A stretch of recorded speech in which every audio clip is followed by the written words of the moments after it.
Hello दोस्तों, PS class में आपका स्वागत है। आज अपन राजस्थान जी के और साइंस के क्वेश्चन लेके फिर से हाजिर हो गए हैं। अगर आपने पहले वाले वीडियोस नहीं देखे हैं तो वो भी जाके जरूर देखना। वेरी वेरी इंपॉर्टेंट क्वेश्चन अपन करने का प्रयास कर रहे हैं। और एक सूचना आपको पहले दे देता हूँ कि बीएसटीसी के एग्जाम का रिजल्ट आ गया है, तो जिस भी बच्चे ने एग्जाम का रिजल्ट नहीं देखा है तो वो भी जाके जरूर देख लेना। तो आज की क्लास शुरू करते हैं। छप्पन की पहाड़ी राजस्थान के कौन से भाग में स्थित है? वेरी वेरी इंपॉर्टेंट कर लीजिएगा। छप्पन की पहाड़ियां कहाँ कहाँ पे स्थित है? बांसवाड़ा में, बाड़मेर में, उदयपुर में या झालावाड़ में? तो इसका सही होगा बाड़मेर में। छप्पन की पहाड़ियां कहाँ पे स्थित है? तो आपको ध्यान में चाहिए नाकोड़ा, बाड़मेर में। नाकोड़ा पर्वत बाड़मेर में, उसे ही छप्पन की पहाड़ियां कहा जाता है। नाकोड़ा बाड़मेर का जो जगह है उसको छप्पन की पहाड़ियों के नाम से जाना जाता है। और एक एक्स्ट्रा फैक्ट और ध्यान रखिएगा, छप्पन का मैदान, छप्पन का मैदान कहाँ पे है?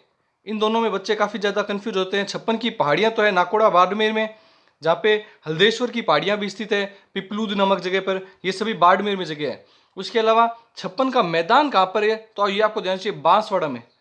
प्रतापगढ़ और बांसवाड़ा के बीच 56 गांवों के समूह को प्रतापगढ़ प्रतापगढ़ और बांसवाड़ा के बीच में 56 के गांव समूहों को क्या कहा जाता है? छप्पन के मैदान के नाम से जाना जाता है। और यहाँ पे माही नदी बहती है। कौन सी नदी बहती है?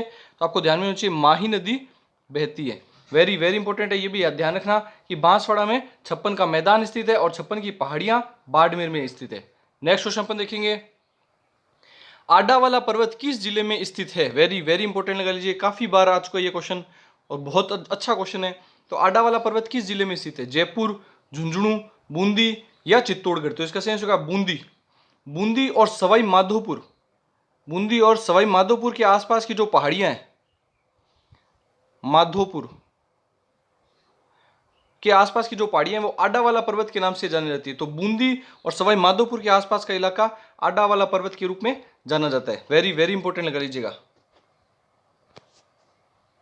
नेक्स्ट क्वेश्चन अपन देखते हैं, मानसून शब्द किस भाषा से बना है? वेरी वेरी इंपॉर्टेंट है, ये भी कई बार रिपीट हो चुका है एग्जाम्स में। तो मानसून शब्द कौन सी भाषा से बना हुआ है ये बताइए। फारसी, अंग्रेजी, अरबी या लैटिन? तो इसका सही आंसर होगा अरबी भाषा का शब्द है। मानसून शब्द किस भाषा से बना हुआ है? अरबी भाषा से बना हुआ शब्द है।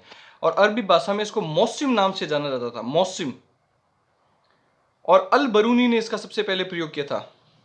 अल मसूदी ने, सॉरी, अल मसूदी ने मानसून शब्द का प्रयोग किया था। अल मसूदी ने मानसून शब्द का प्रयोग किया था। मौसिम भाषा से मिलकर बना हुआ है मानसून शब्द, जो कि अरबी भाषा से संबंधित है। नेक्स्ट क्वेश्चन अपन देखेंगे, राजस्थान में औसत वर्षा होती है? राजस्थान में वैसे भी आपको ध्यान में है, राजस्थान में बारिश कम ही होती है। और बारिश में भी पूछ रहा है कि औसत बरसात, पूरे राजस्थान की औसत बरसात कहाँ होती है और कितनी होती है? सॉरी, 89.5 सेंटीमीटर, 57.5 सेंटीमीटर, 111.5 सेंटीमीटर या 50.8 सेंटीमीटर? तो इसका सही आंसर होगा 57.5 सेंटीमीटर, 57.5 सेंटीमीटर बारिश होती है राजस्थान में औसत। जिसमें सबसे कम बारिश होती है जैसलमेर जिले में।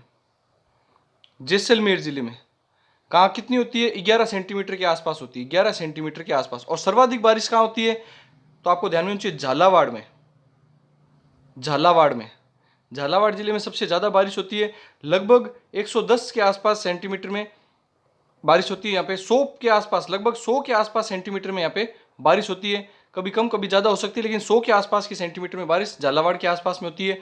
तो टोटल जो इन जितनी भी बारिश अलग अलग जिलों में होती है उन सब का औसत कितना होता है? तो राजस्थान में तो आपको ध्यान चाहिए 57.5 सेंटीमीटर औसत बारिश होती है।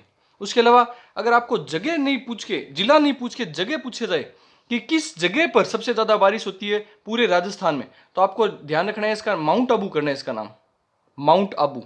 माउंट आबू, कोई जिला नहीं पूछेगा। अगर जिला पूछेगा तो आपको झालावाड़ करना है। और जगह पूछेगा, जगह का नाम, माउंट आबू सिरोही जिले में पड़ता है। और जगह का नाम पूछेगा तो आपको ध्यान होना चाहिए माउंट आबू करना है। लगभग 150 के आसपास सेंटीमीटर बारिश होती है सिर्फ माउंट आबू जगह पर। यह भी आपको अच्छे से ध्यान रखना है। और औसत बारिश का आपको पता चल गया 57.5 सेंटीमीटर है।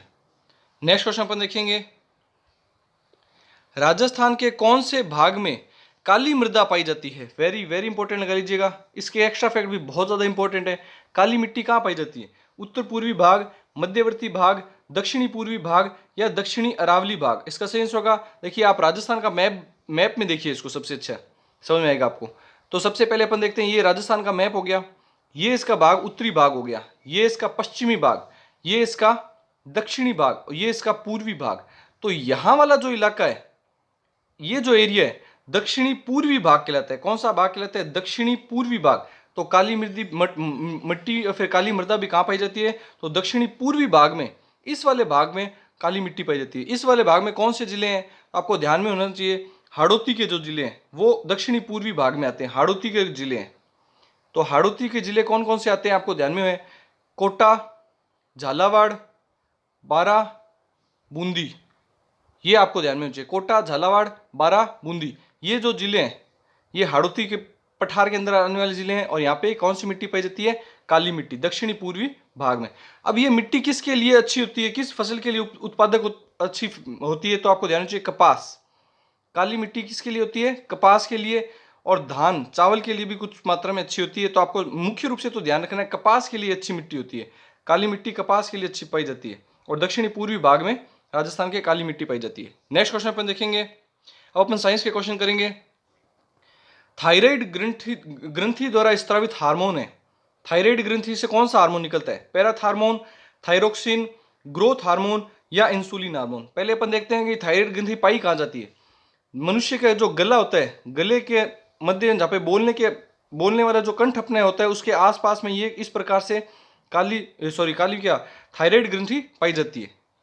थायराइड ग्रंथि पाई जाती है, यहाँ पे पाई जाती है इस प्रकार एच के आकार में। यहाँ पे थायराइड ग्रंथि पाई जाती है। ये इसका कौन से हार्मोन निकालती है ये? तो आपको ध्यान चाहिए थायरोक्सिन हार्मोन। थायरोक्सिन हार्मोन का स्त्रावण करती है। और इसकी कमी से कौन सा रोग होता है? वो बहुत ज्यादा इंपॉर्टेंट है, घेंगा रोग होता है। कौन सा रोग होता है? घेंगा रोग होता है, या जिसे गलगंठ रोग भी बोलते हैं, गलगंठ रोग। और जिसे गॉइटर रोग के नाम से भी जाना जाता है, जिसे गॉइटर रोग के नाम से भी थायरोक्सिन हार्मोन की कमी मतलब कम मात्रा में स्त्रावित होने से ये गॉइटर रोग हो जाता है। और थायरोक्सिन हार्मोन की कमी को रोकने के लिए क्या? आयोडीन युक्त नमक खाने का कहा जाता है। और थायराइड ग्रंथि द्वारा कौन सा हार्मोन? तो आपको ध्यान चाहिए थायरोक्सिन हार्मोन। नेक्स्ट क्वेश्चन अपन देखेंगे। सबसे बड़ी पाचन ग्रंथि है, वेरी वेरी इंपॉर्टेंट लगा लीजिएगा, ये शरीर की सबसे बड़ी ग्रंथि है। अब बताइए इसका आंसर। शरीर की सबसे बड़ी ग्रंथि है, वही इसकी सबसे बड़ी पाचन ग्रंथि है। अग्नाशय, यकृत, लार ग्रंथि या आमाशय? तो इसका सही होगा यकृत, जो कि शरीर की सबसे बड़ी ग्रंथि है और सबसे बड़ी पाचन ग्रंथि के नाम से भी जानी जाती है। और जो एक्स्ट्रा फूड है, जो अपन ग्लूकोज के रूप में खाते, तो अपन कार्बोहाइड्रेट, प्रोटीन और वसा के रूप में है, लेकिन लास्ट में वो टूटता किसमें? ग्लूकोज में। किसमें टूट जाता है? ग्लूकोज में। और वो ग्लूकोज जो एक्स्ट्रा मात्रा में उपस्थित होता है वो सारा जाकर के लीवर के अंदर, जिसको यकृत बोलते हैं, इसके अंदर इकट्ठा हो जाता है ग्लाइकोजन में बदल करके, ग्लाइकोजन के रूप में बदल करके ये सारा का सारा जाके लीवर के अंदर इकट्ठा हो जाता है। इसी वजह से जो ज्यादा मात्रा में खाना खाते हैं उनके अंदर ग्लूकोज की मात्रा बढ़ती है, फिर वो ग्लाइकोजन की मात्रा बढ़ती है, और वो ग्लाइकोजन जाके सारा लीवर में या फिर यकृत में जमा होता है। फिर फैटी लीवर की समस्या, फैटी लीवर नामक रोग हो जाता है व्यक्ति को। नेक्स्ट क्वेश्चन अपन देखेंगे। 1 ग्राम ग्लूकोज के ऑक्सीकरण से उत्पन्न ऊर्जा की मात्रा होती है। काफी अच्छा क्वेश्चन है, इंपॉर्टेंट लगा लीजिएगा। ग्लूकोज 1 ग्राम ग्लूकोज, सबसे पहले आपको ग्लूकोज का सूत्र ध्यान में होना चाहिए। अपन खाने को किस रूप में खाते हैं? मैंने आपको बता चुका हूं, कार्बोहाइड्रेट, प्रोटीन, वसा, खनिज लवण, विटामिन, इस रूप में खाते हैं। और अंत में उसको सरल भागों में तोड़ा जाता है, किसमें? ग्लूकोज में, ताकि बॉडी उसको ग्रहण कर सके, अपना शरीर से ग्रहण कर सके, इसलिए उसे ग्लूकोज में तोड़ा जाता है। तो ग्लूकोज का सूत्र होता है C6H12O6, इस रूप में से अंत में बदल दिया जाता है। तो 1 ग्राम ग्लूकोज से कितनी ऊर्जा प्राप्त होगी? 9.3 kilo calorie, 4.1 kilo calorie, 10 kilo calorie या 1 किलो कैलोरी? तो इसका सही होगा 4.1 किलो कैलोरी ऊर्जा प्राप्त होती है। 1 ग्राम ग्लूकोज से 4.1 किलो कैलोरी ऊर्जा प्राप्त होती है। और एक वेरी इंपॉर्टेंट फैक्ट ध्यान रखना, ऊर्जा का मात्रक किलो कैलोरी ही होगा, यह आपको ध्यान में होना चाहिए। नेक्स्ट क्वेश्चन देखेंगे, जो कि 9th क्वेश्चन अपना। शहद का, यहां पे शहर नहीं होगा, ये शहद होगा। शहद का प्रमुख घटक है। शहद का प्रमुख घटक क्या है? हनी होता है जो अपन खाने में यूज करते हैं, उसका प्रमुख घटक क्या है? माल्टोज, ग्लूकोज, सुक्रोज या फ्रक्टोज? तो इसका सही होगा फ्रक्टोज। मीठी शर्करा, जिसे फल शुगर भी बोलते हैं, फ्रूट शुगर, जिसे फ्रूट शुगर के नाम से जाना जाता है, मीठी शर्करा फ्रूट शुगर के नाम से जाना जाता है, वही शहद का प्रमुख घटक होती है। नेक्स्ट क्वेश्चन देखेंगे। सबसे छोटी कोशिका है? काफी अच्छा क्वेश्चन है, वेरी वेरी इंपॉर्टेंट, और कई बार आ चुका है ये भी एग्जाम्स में। सबसे छोटी कोशिका कौन सी है? आरबीसी, डब्ल्यूबीसी, तंत्रिका कोशिका या माइकोप्लाज्मा? तो इसका सही आंसर होगा माइकोप्लाज्मा सबसे छोटी जीवित कोशिका है, जिसे पीपीएलओ भी नाम दिया जाता है। प्लूरो न्यूमोनिया लाइक ऑर्गेनिज्म, इसकी फुल फॉर्म है प्लूरो न्यूमोनिया लाइक ऑर्गेनिज्म। और एक्स्ट्रा फैक्ट देखते हैं, आरबीसी की फुल फॉर्म है red blood cell, WBC white blood cell, तंत्रिका कोशिका इसको बोलते हैं नर्व सेल, नर्व सेल या फिर न्यूरॉन भी बोला जा सकता है इसको, न्यूरॉन। उसके अलावा आरबीसी का वैज्ञानिक नाम आपको ध्यान में होना चाहिए इरिथ्रोसाइट, डब्ल्यूबीसी का ल्यूकोसाइट।